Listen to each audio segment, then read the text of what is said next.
Hi everyone, it's me, Miss Raina, and welcome back to another video. Today we are going to be practicing Teak 2F, which is using the body to create characters, environments, and actions. And we are going to be doing that today by starting with your first day, the introduction of pantomime. So let's go ahead and get started.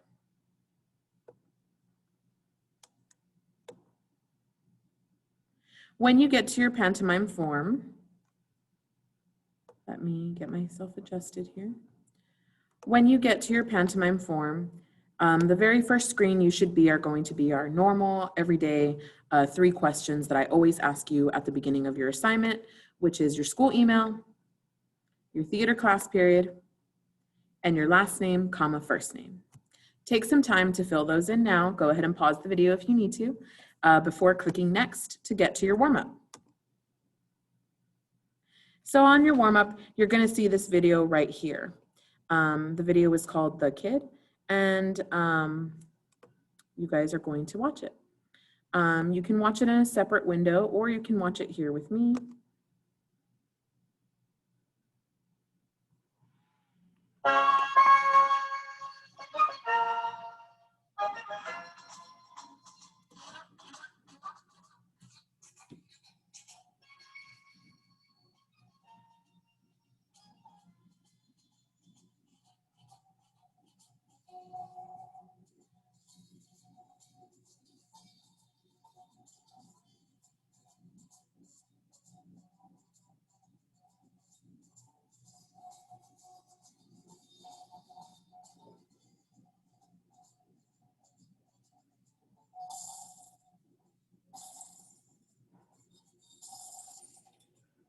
Oh no.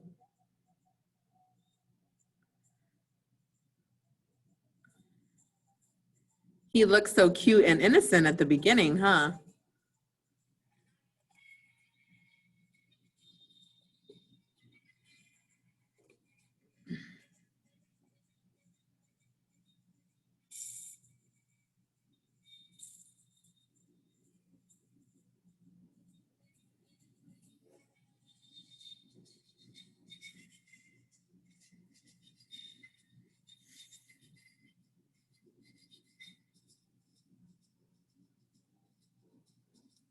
Uh-oh.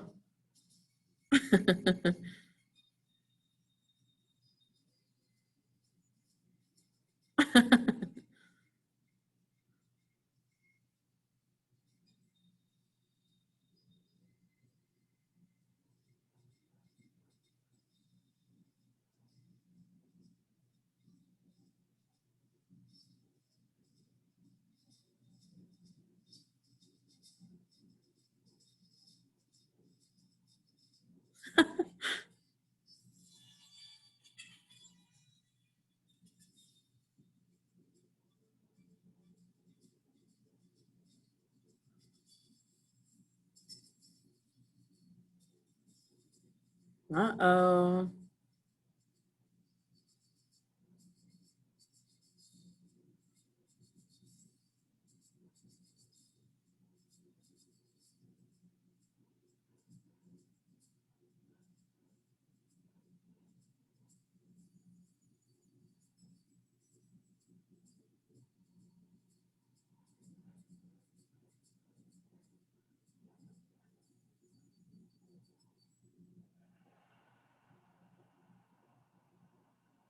All right.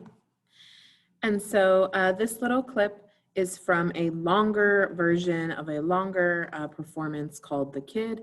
And this was starring Charlie Chaplin, which was the gentleman with the mustache, the older man, and then Jackie Coogan, who I believe is the small child. And so you're going to go ahead and go back to your form. And so I want you to tell me, based on what you saw, what is the relationship between the little boy and Charlie Chaplin, the character with the mustache? What do you think? What did you see? And what makes you think that that's what whatever their relationship is, what is it that makes you think that? What did you see them doing? Either with each other, with their body, with their facial expressions? Just tell me about what you saw. Remember, we are always in theater, we are always practicing our observation skills. So Think about that. What did you see? Once you've given me your answer in the box and you complete the sentence, you can click next and move on to the next part. Feel free to pause the video if you need more time.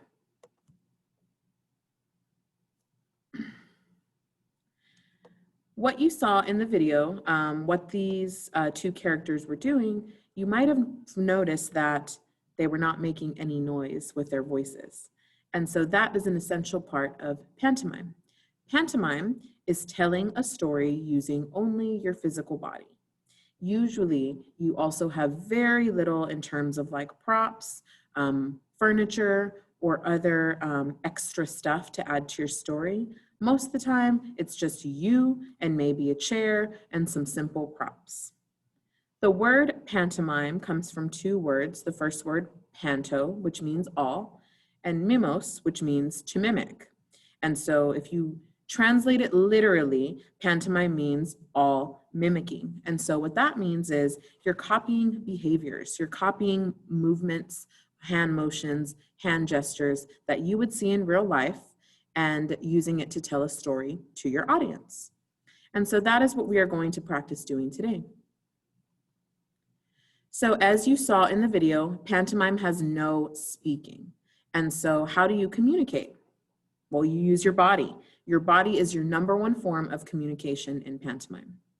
You use the different parts of your body to create eye contact and facial expressions, gestures, which again, if you remember, who remembers what a gesture is? It's a movement with your hand that means something. Tempo and rhythm. So you saw at different times in the video, the little boy was moving either really fast, sometimes he slowed down, and so that helps to tell a story to your audience as well. The last is proximity and physical contact. Proximity just means how close or far away are you to somebody else or the other people who are in the scene with you. Physical contact is, of course, when you make physical contact with your body with someone else's, whether it be a high five, a hug, those things all count as physical contact. And so you're going to go ahead and answer your question here. What is the primary form of communication in pantomime? Is it your voice? Is it your mind? Or is it your body?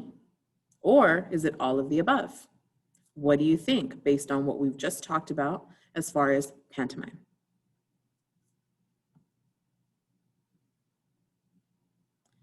Once you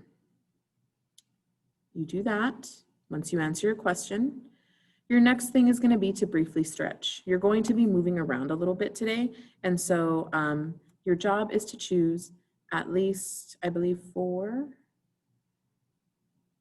Actually, I didn't really give you a number, so maybe just 3, just a couple, just to get you moving. So maybe do arm circles like I'm doing right now. You can't see me fully on the camera, but I am doing them. I am going to stretch my quads, pick just a few of the exercises that are on the list, and then put a check mark next to the ones you did. You do not have to do all of them. Just stretching your body a little bit is perfectly fine for your warm-up today. So tell me which ones you did.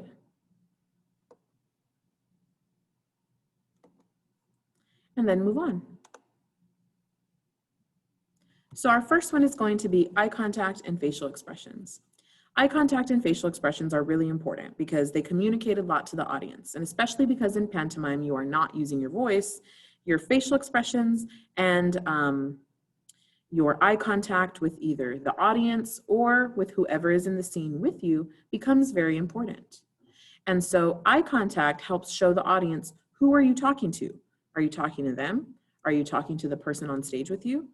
It gives the audience a clue as to what you are doing. Facial expressions help the audience to see what you are doing emotionally or how your character is feeling emotionally. And so today you are going to try using your face to show the following emotions: happy, sad, worried, surprised, or angry. So go ahead and try out those expressions for yourself.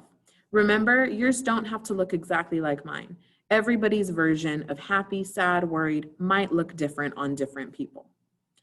Once you've practiced them a few times, you are going to make a Flipgrid post showing me your 5 different facial expressions. Because this is a facial expression assignment, yes, you must show your face on camera for this one.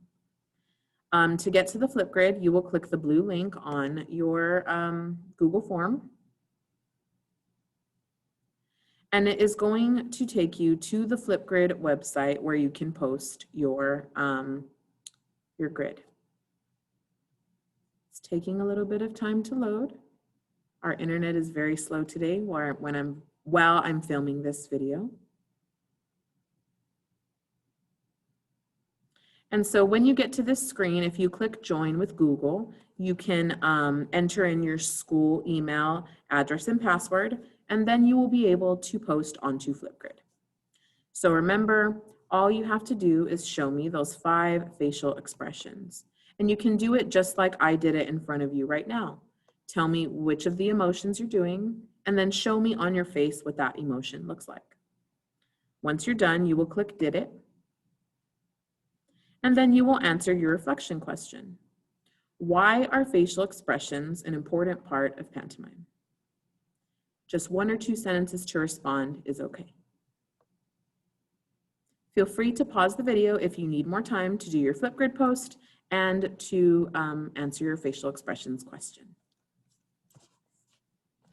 Our last assignment that we're going to be doing today is going to be about gestures.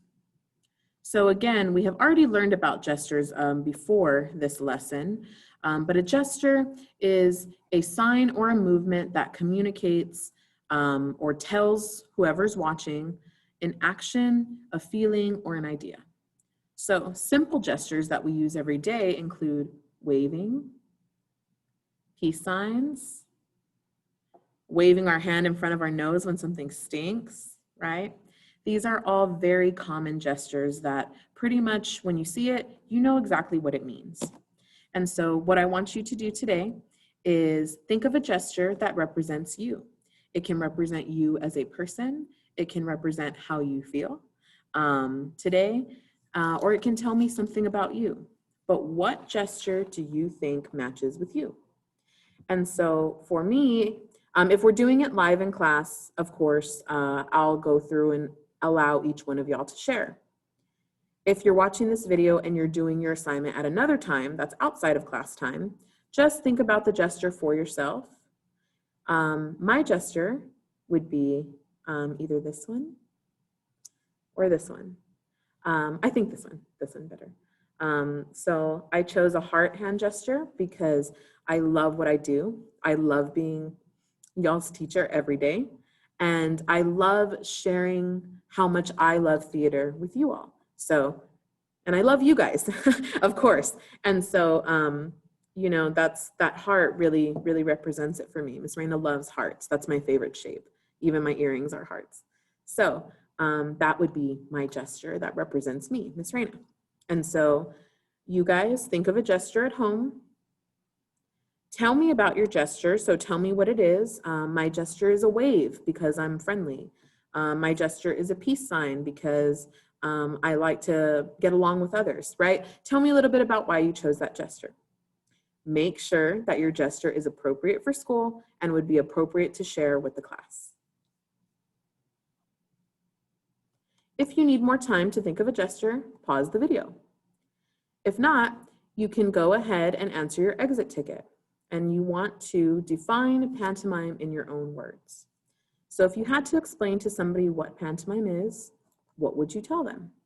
Maybe for you, it's acting without talking. That can be pantomime. Telling a story using only your body. That could also count as pantomime. It's in your own words. So go ahead and type in your response. And once you're done, make sure you hit the submit button. Hitting the submit button is the only way to make sure that I get the work that you did at home. And so once you've clicked the submit button, you are done for the day. I hope this video was helpful to you guys. Remember, I am always happy to help you in any way that I can. You can comment on your assignment in Google Classroom, email me, or reach out to me on Remind. I will see you guys next time. Remember, today's a good day. You are in control of you, and every day is a great day to try your best. I'll see you guys next time. Bye.